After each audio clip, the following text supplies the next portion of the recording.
The other day, while browsing through Tactics.tools in search of the next unit to make a guide on, I stumbled upon this team comp with an insanely high average placement. Compare that to Warwick Tryndamere, Debonair Draven and Striker Sivir, and it's actually not even close.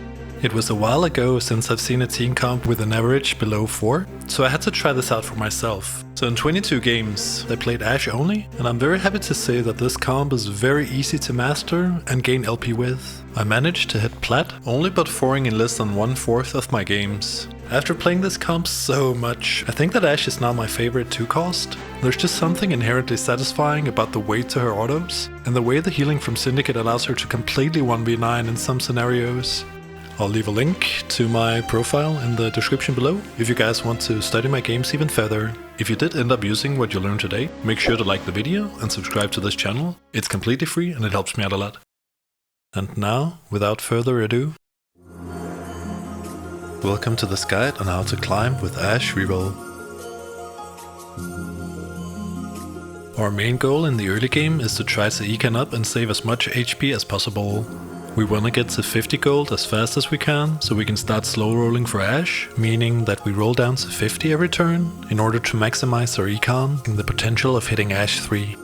The easiest way of guaranteeing early econ is to stay level 3 and 4, not spending money on XP and loose tricking into Kirks. Usually this will leave you at 40 to 50 gold and 3-1, depending on how much gold you get dropped from early creeps. For most of the games I played, I went for Glove on first carousel, since Glove goes into building the 2 core items for Ashe, Infinity Edge and Last Whisper. Sword and Bow also works fine, but these components are a little more restricted, especially if you don't find any gloves early game. For the first stages of the game, you want to play around Bodyguard, Sniper and Syndicate. With this board, you have the option to flex out Blitzcrank for Poppy, and if you high roll a Leona, you can also play her instead. You can flex out Caitlyn for Misfortune, good AoE damage and also very good with Morello. I usually level to 6 on 3-2 or 3-5 if I can do it and stay above 40 gold. And at level 6 I usually play Syndra to get in Scholar. Instead of Syndra, Syra and Leona, you can also play Morgana, Echo and Blitzcrank. I ended up playing this board for a lot of games and I think it's super solid for most of stage 3. And if you Omega high roll a Braum early game, you can play 5 Syndicate, Bodyguard and Sniper. This is the Exodia version of the early game board, so if you see a Braum on the stage 3 carousel, go for it. Ashe's core items are Infinity Edge and Last Whisper. The reason these items are strong on her is because her ultimate can crit as well, dealing insane amounts of damage if it hits multiple targets. I like to finish off with Deathblade, since Deathblade scales off unit star level, meaning a 3-star Ashe will get a massive 100 attack damage, which further scales with Infinity Edge Last Whisper, giving her insane crit damage and one-shot potential. You can also finish off the build with Giant Slayer. Runance is decent, it makes her autos hit multiple targets, which is pretty nice. And I'm a huge fan of Rageblade, since the tankiness and healing from Syndicate gives Ashe a very good kit for scaling into a fight. I usually stack tanky items on the unit that I sell first when I transition into the late game, and then once you hit Morgana too, you put the tanky items on her and play her as your main tank. Now as we phase out of the early game, you need to decide if you want to commit to Ashe reroll. In the 22 games that I played, I managed to hit Ashe 3 half of the time. In the other half I carried Ashe 2 for my mid game and then pivoted into Jhin, who is good with the exact same items as Ashe, or another legendary unit. In a couple of games I was forced to pivot to Strikers, as I just couldn't hit any snipers at all, but luckily the best items on Ashe are also the best items on Sivir. This is so stupid. I played Knife's Edge Genovator with Ashe frontline. Man, this guy can't be serious. Get the hell out of here with this frontline sniper bullshit, man. I mean, they're just annoying, man. This is too stupid. I know what they're gonna... Oh wait, I won that game. And I also hit some insane Exodia 6 sniper boards along the way. What I'm trying to say with this is that it's always good to practice playing flexibly, especially if you want to climb at a consistent pace. Is the comp contested? Did you hit a random Jhin pair before you even hit Ashe 2? Did you maybe find Sivir and or Irelia? Then maybe you wanna pivot into one of these comps instead.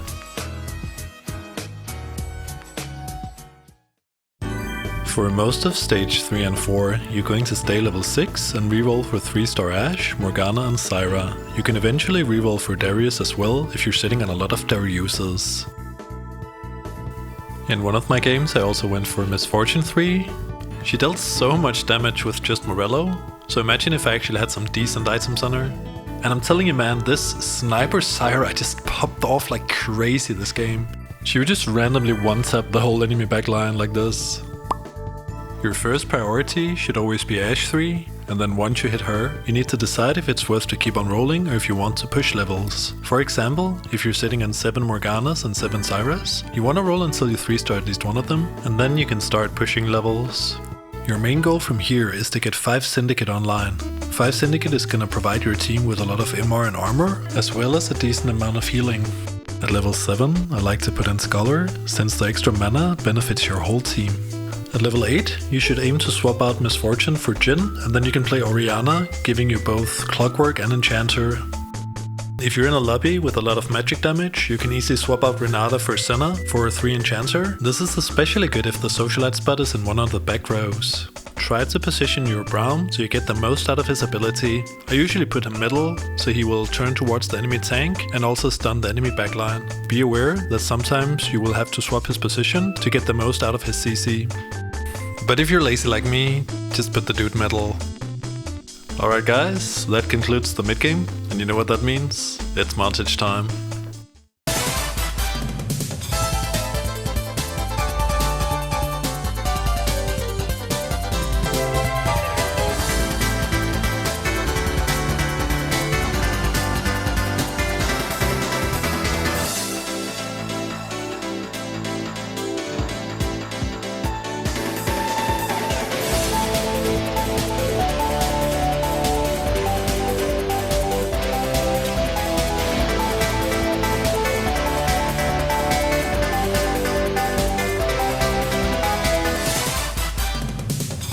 Okay guys, so you made it into the late game.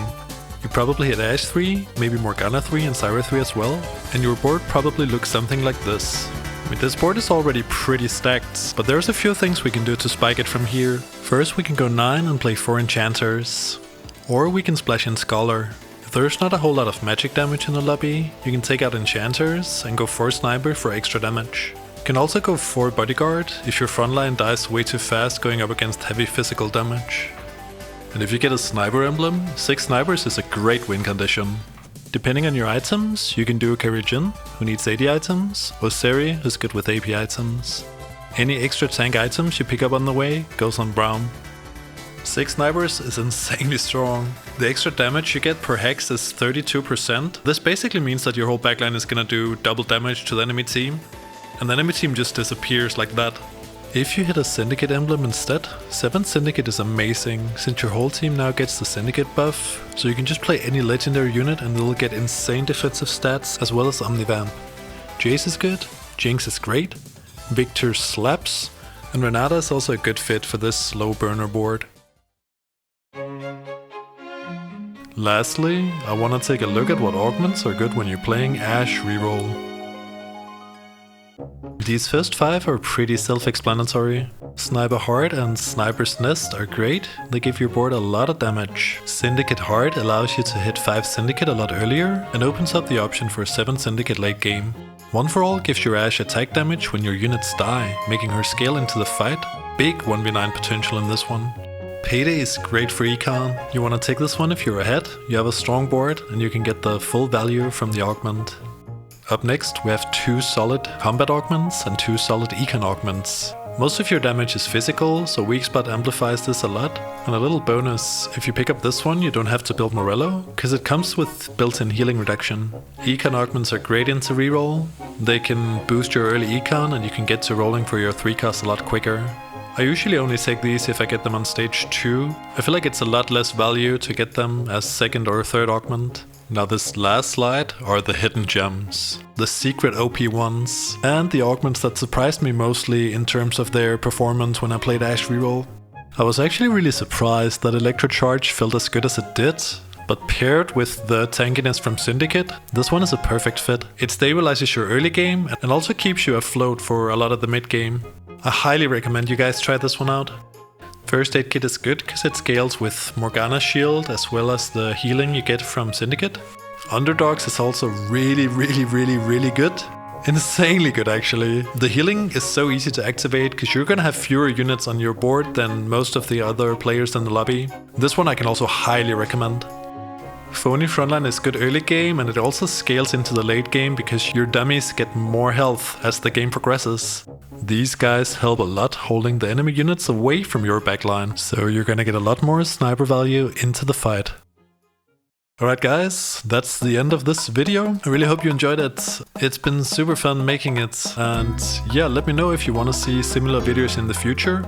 I'm thinking about doing an unranked to diamond with Senna. Let me know in the comments if that's something you're interested in. Take care out there, good luck with your games, and I'll see you guys in the next one.